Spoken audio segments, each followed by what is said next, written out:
welcome back. Your calls, you can start calling in now. You'll see the numbers on the screen soon. So, and we have our correspondent, Somna Sambo, is standing by. We will definitely link up with him. He's standing by at the front of the CCT, the Code of Conduct Tribunal. And before we went on break, I did interrupt you, Jide Johnson. You were trying to highlight. Yeah, I'm just trying to criticize. If you want to hire the chief executive officer of TVs, for instance, how many months will it take for you to do the screening and everything? And we are talking about the Minister of Federal Republic, and the minister will just appear for 6 hours and you ask him to go. You know, the last time I was on set, I said if we could take them a month to screen them thoroughly, and then we get to know what they want to do, get to know their mindset, get to know their policy trust. It's for the good of you and I, not that they just come because the president has sent the list and they've passed the list to them, automatically it should be. No, it should not. So if it's going to take a month, and you have a Senate that is not a part-time Senate, that means it's going to take approximately a day to screen each senators. Yeah. That, in fact, that's what I subscribe to. That for us to screen each of the nominee in a day. Well, I think so what happens to those ones that just take a hour? I don't think we need to. They don't even take seconds. That far to screen these ministers. The Senate does not need to go that far. If they put their house in order and they do things objectively, this Senate can screen 5 people in a day, objectively. If they dedicate the time, screening is not done every legislative year. Okay, so perhaps maybe when the president reshuffles his cabinet like 2 or 3 years after. So it's something they can dedicate a period for. The last time it took a day for how many? 10 people or thereabout. Now, you know, so it should have taken like 3 days. You know, Daniel said something. He said that they don't do screening every year. It's in one cycle, except there's a cabinet reshuffle. So if it's not a one-off thing, why are you in a hurry?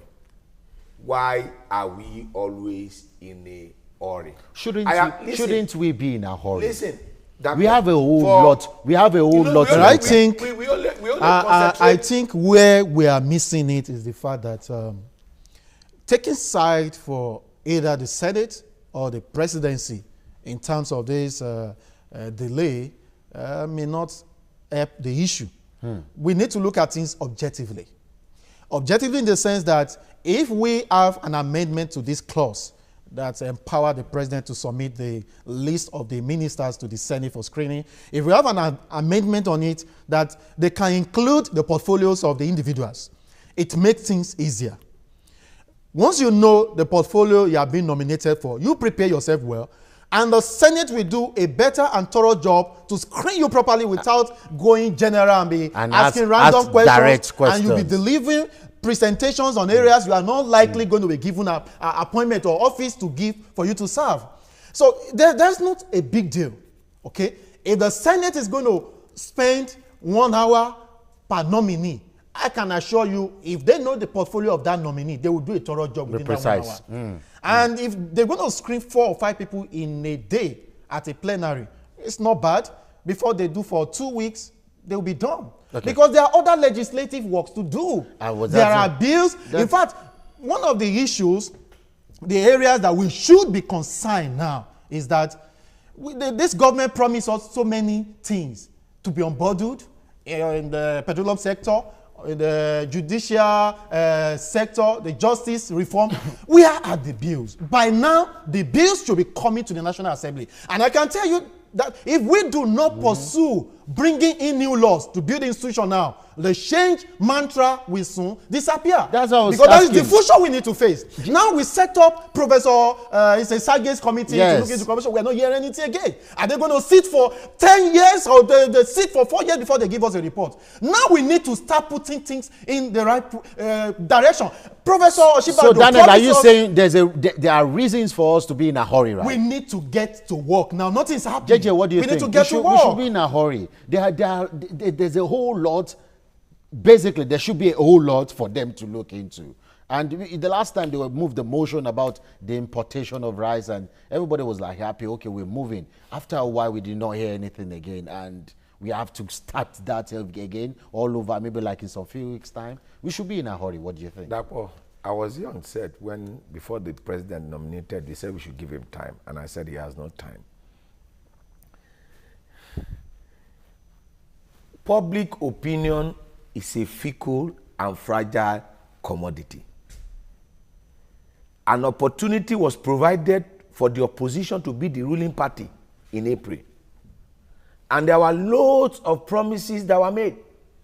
The earlier this government settled down and work together with other institutions, and the earlier they realized that the way we ruled 30 years ago is not the way we will rule now, the better. In democracy, there is negotiation. The executive must negotiate with the legislature. The legislature must interact with the judiciary. There must be an interdependence and collaboration. So you think there's no synergy now? There's no synergy. We are still running. Look, I've told you, the way chief executive government, and we the media have also helped them out. The way the executive in Nigeria has run is the way, you know what, like imperial. You know, I said we shouldn't call them His Excellency. We should call them His Imperial Majesty. We run as if we're emperor. No, because the president has done so, does it mean that he has only the monopoly of knowledge? He has the right, because is the president always right? Am I always right? Are you always right? That is why you have institutions. That's why you have the legislature to serve as a check. That's why you have the judiciary to serve as a check on the excesses of each of the organs of government on one another. So essentially, if the party sits down and really want to work in the interest of Nigeria, all these shenanigans we are seeing concerning what is going on, I'm telling you, it will be Nigeria that will be better. Otherwise, it's just a matter of time. The question is, when the president refused or did not present the nominees on time, did the legislative arm of the government, did they stand out like a check to the executive? That's one of the things we need to review. You know, that's one of the things we need to, there should be a timeline. It's just like, you know, I told you, it's just like you appoint a chief executive officer for TVC and he doesn't have news producer. He's there, it's just, I'm the chief executive officer. And he's sitting day 1, day 2, day 3, day 4, no director of programs, no director of news, no this, no that, and he's doing it. You can't run a country on autopilot. You need institutions to run government. And the earlier we rein it in, the better. Enough of the romance. It's time for us to put the presidency, the executive, and the judiciary on their toes. Why would a court... Look, for instance, we pay attention on ministers. Do you know that in order... Can you do me a favor? Can you do me a favor? I have Somna Sambo, our correspondent, standing by. Good morning, Somna. Somna, what's happening at the CCT? We heard the Senate President is there. So what are we looking at now? Well, the Senate President is already at the Code of Conduct Tribunal courtroom, and he is here with other senators, and the trial has already started.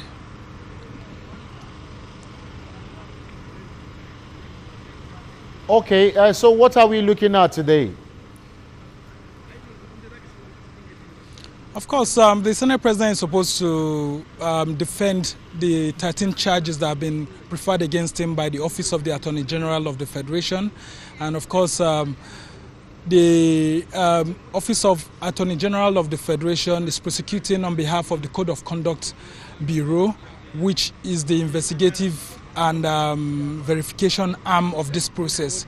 And don't forget, some of these 13-count charges preferred against Bukola Saraki are on false declaration of assets, anticipatory declaration of assets, and of course operating foreign accounts, contrary to the provisions of the 1999 Constitution. Now the remaining 10 charges are infused into these 3 major charges. Okay, so what are we looking at now? Because this case or this tribunal, we have to hold for like 3 days now. So what are we looking at now? Is there going to be plenary tomorrow, Thursday?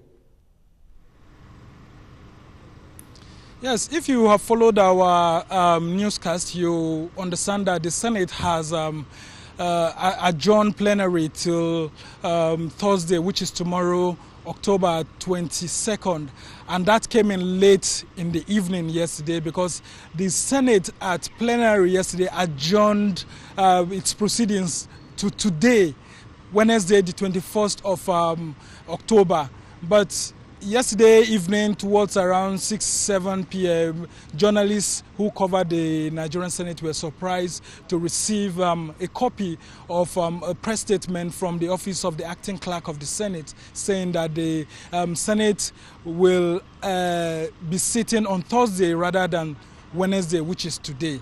And as a result of that, plenary had been put on hold. And of course, right now we can accurately predict that it is because of this trial that the plenary was adjourned, because as I'm speaking with you, there are so many senators right here with Senate President Bukola Saraki. There are about 30 or thereabouts senators here, and not 80 has been speculated by some media reports and so on, because we are here, and the thing is that we have been able to see most of the senators. We have people like former governor of Sokoto State, Aliyu Wamako, who is here. We have Senators Hope Uzodinma, you have Senator Stella Odua, you have Senator Ike Kweremadu, and a host of other people. Now, this has brought a new background to the information some media reports had placed before the public, especially a newspaper publication that has said that the plenary was adjourned so that Ike Kweremadu, the Deputy Senate President, who happens to be from the opposition People's Democratic Party, will not be allowed to preside.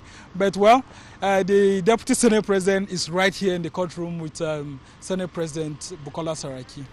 Okay, so now we have to let you go now so you could monitor what is going on in the tribunal, at the tribunal. Thank you very much. Okay. You can see that this is an interesting angle to what we've been talking about. Okay. Even the Deputy Senate President, Ike Kweremadu, is already there because to give support. Because the plenary is not sitting. Well, perhaps that was the original agenda.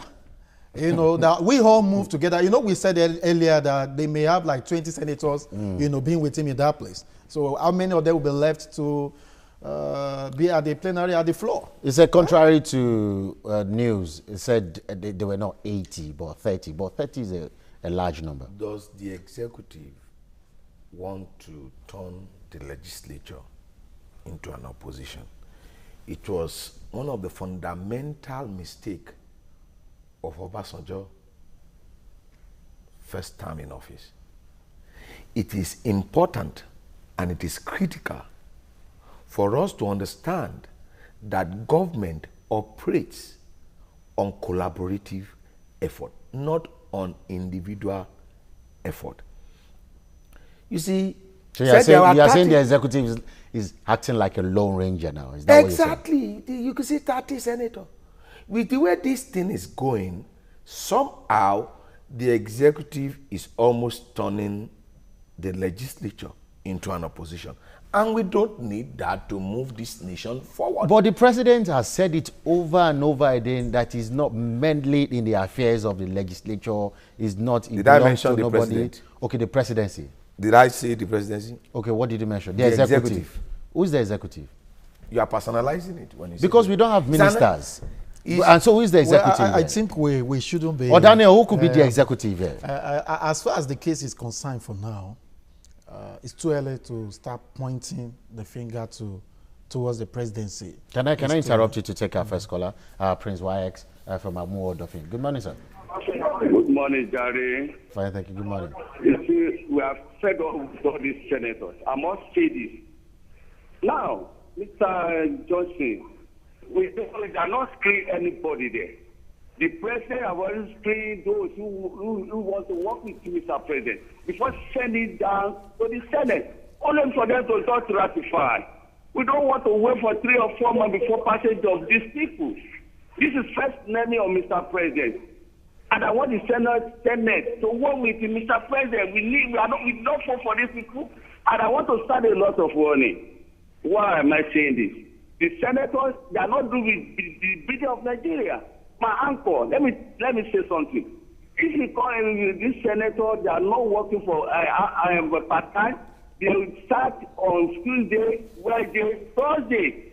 What made them not to increase that working day to 5 or 6 days to fight these people that Nigeria need right now? And I want to make it a note for everybody. If the democracy continue in this country, at the end of the day, you won't see any outsider to be the senator. It will be the former governors. And this governor we are talking about, they are so corrupt. All right, then, Prince YX, thank you very much for your call there and contribution. They said the senators should be on part-time. People have been saying that over time, really. And well, people have been saying that over time, but what's the machinery to take us to that place? That's the question. People have been saying that, they've been expressing it. And another thing they've been saying is that we don't really even need the Senate. Let's do with the House of Representatives. You know, that's not practical. So, let's assume we hope to go for part-time National Assembly. Where do we start from? We still have to amend the Constitution. Wait, I'll come back to you. But Jide Johnson, do you think when I said we can do away with the senators, or can we have them on part-time? In Lagos State, there are 40 House of Assembly members. The governor just sworn in 37 members of cabinet. It's so funny. You know what was done in 1999? And I see this pattern. This was the pattern. The legislature, which is the last hope of the common man, not the judiciary, because if you don't have money, you can't go to court. The legislature supposedly is to be the last hope of the common man. That is why you elect representatives from your different... But we have public defenders. No, forget that one. Can I quickly take Aki from Atlanta, and I'll come back straight to you. Good morning, Aki. Hello, sir. Good morning. Good morning. Sorry, hello?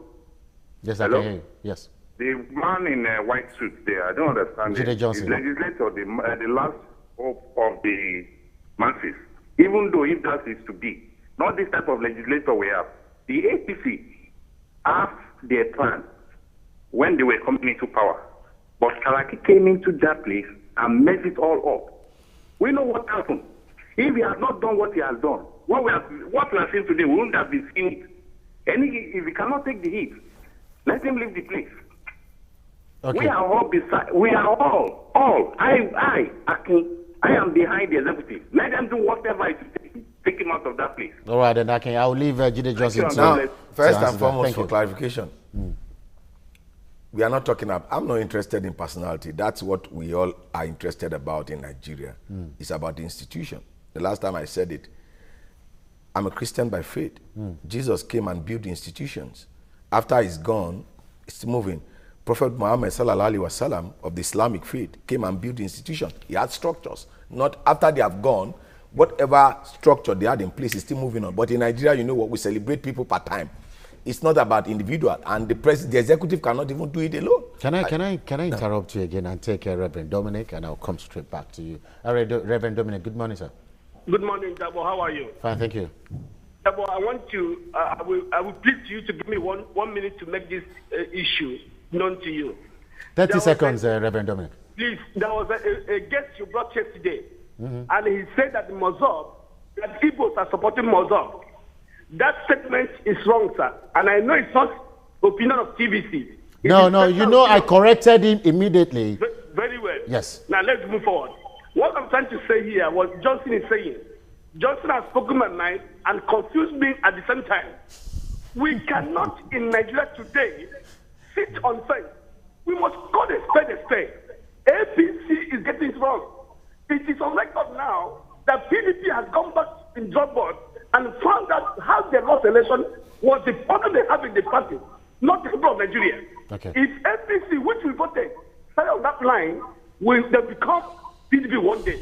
Why did I say that? If there's power, excuse me, sir, if there's a party supremacy here, they could ask Bukola, please step aside.